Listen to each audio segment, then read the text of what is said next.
On October 23, 1936, in the midst of the Spanish Civil War, 3 young nurses from the International Red Cross were murdered as they cared for the wounded victims at a hospital in northern Spain.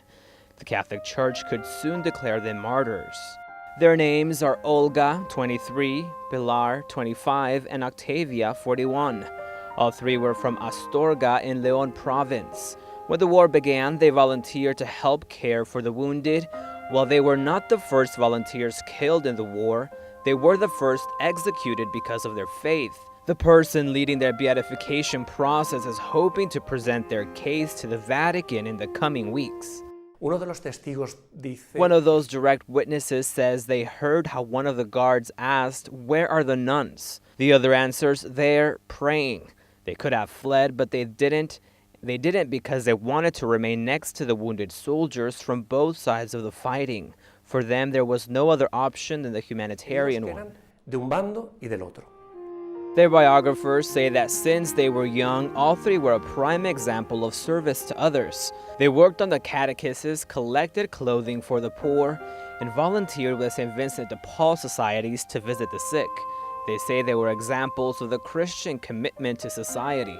En ellas hay una motivación de fe clarísima. Tenemos una carta.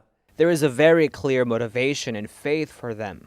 We have a letter written by Pilar Gullón to her family. It says, "Each time I hear the bells for Mass, I run out the door."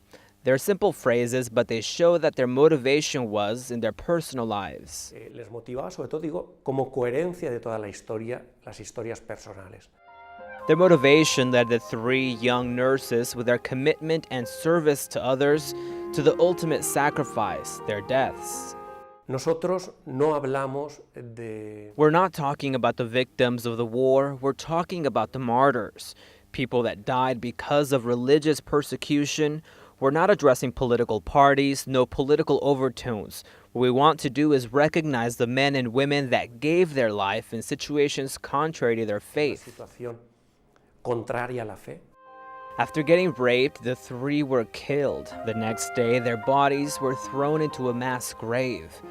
Only after peace returned to the region were they able to identify their bodies and send them to the Cathedral of St. John of Astorga, their hometown.